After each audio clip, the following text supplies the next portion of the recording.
Bonjour à tous et bienvenue dans ce top 5 du prochain core set, la croisée infernale. Je vais changer un tout petit peu la mise en forme de cette vidéo top, alors c'est normal si à un moment vous ne voyez plus ma tête, lisez bien les effets, mettez sur pause si ça vous intéresse. On s'attaque tout de suite aux meilleures cartes de ce prochain set qui va bousculer la méta. Mais avant ça, n'hésitez surtout pas à vous abonner et à activer la cloche pour ne rien manquer de ce qui se passera sur cette chaîne. Et bien sûr, si la vidéo vous a plu, n'hésitez pas à lâcher votre petit like et à la partager. D'habitude, je prends chaque carte en tant que pièce unique avec leur propre force, mais cette fois-ci, vu que cette extension contient énormément d'archétypes, on va considérer seulement les nouvelles cartes de ces decks. Bien sûr, ce ne sera que mon avis subjectif sur les spoils donnés, n'hésitez surtout pas à me donner le vôtre dans les commentaires. Et attention, le nom des cartes que je donne est susceptible de changer à leur arrivée chez nous. Top 5, Guangba Apodracosis de la Forge Étoile. C'est la nouvelle rituelle qui va faire chavirer les cœurs des joueurs de Voiceless. En même temps, ce gigaboss monster de niveau 10 a de nombreux effets qui risquent d'avantager le deck où il se trouve. D'abord, son effet pendule qui permet de tuto une carte Apodracosis du deck à la main, puis de détruire cette carte. Ensuite, elle nous dit que tant qu'elle est sur le dessus de notre extra deck, on peut sacrifier un monstre Apodracosis, l'aspect, détruire 2 cartes qu'on contrôle, et si on le fait, placer un nombre égal de magie continue Apodracosis depuis notre deck, face recto sur le terrain. En gros, c'est un gigamur qui nous permet de poser des magies continues qui vont pouvoir donner les effets suivants à nos monstres. Les booster de 300 points d'attaque, empêcher qu'ils soient détruits au combat, et surtout obliger l'adversaire à bannir les monstres qui sont envoyés au cimetière. À chaque fois, c'est l'effet continu d'une des 3 magies qu'on peut aller chercher grâce au précédent effet. Alors autant vous dire que combiné avec le boss avec 3500 points de patate, c'est quand même très fort. Top 4, Cœur du Crypteur. Changeons maintenant d'archétype et d'univers et passons au Malice. Nouveau deck Cyber, ce qui retourne complètement l'OCG. Les Malices sont les reines du bannissement. Une de leurs boss d'extra, le Cœur du Crypteur, risque de vous faire grincer des dents. En effet rapide, elle permet de cibler un monstre Malice banni, de le mélanger dans le deck et derrière de bannir une carte sur le terrain. C'est sans cibler, bien sûr, sinon ce serait pas assez marrant et surtout pas assez craqué. Et le meilleur dans cette histoire, c'est que cet effet, il peut pas être annulé si jamais cette carte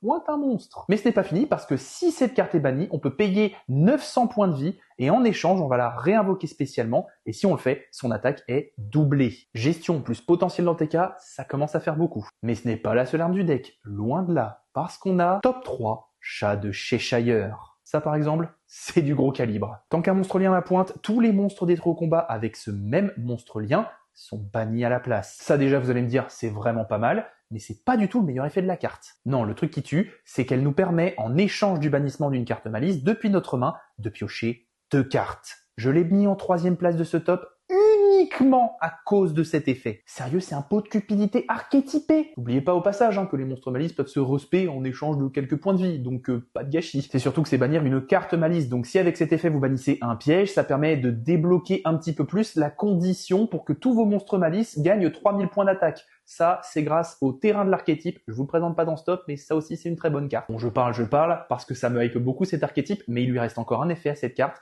On peut payer 300 points de vie pour la réinvoquer spécialement depuis notre zone de bannissement. Mais en échange, on sera lock en invoque spé de monstre lien depuis l'extra deck le reste de ce tour. Franchement, Malice, ça peut faire peur, mais vraiment pas autant que top 2, Croix Raizeol. Oui, le nouvel archétype Pixies a de quoi terroriser la méta. Et ça commence avec une magie de terrain complètement broken qui donne du card advantage et une petite negate. Oui, ça fait beaucoup. Donc on va pouvoir cibler 2 cartes Raizeol dans notre cimetière, les placer au-dessous du deck dans l'ordre de notre choix et draw une carte. Heureusement, c'est qu'une fois par tour, mais ça recycle, ça donne du CA, ça permet de ravoir certaines ressources, bref, c'est fort. On garde souvent le meilleur pour la fin dans Yu-Gi-Oh! Une fois par tour, lorsqu'un effet de monstre adverse est activé et résolu, on peut détacher un matériel d'un monstre Xyz Raizeol qu'on contrôle, et si on le fait, on annule l'effet. Alors en application, je suis très curieux de savoir comment ça va fonctionner, parce que ça parle de résolution d'effet, puis seulement après, de negate. Je trouve ça un peu bizarre. Dites-moi ce que vous pensez de ça d'ailleurs dans les commentaires. Et enfin, vous l'attendiez tous, top 1,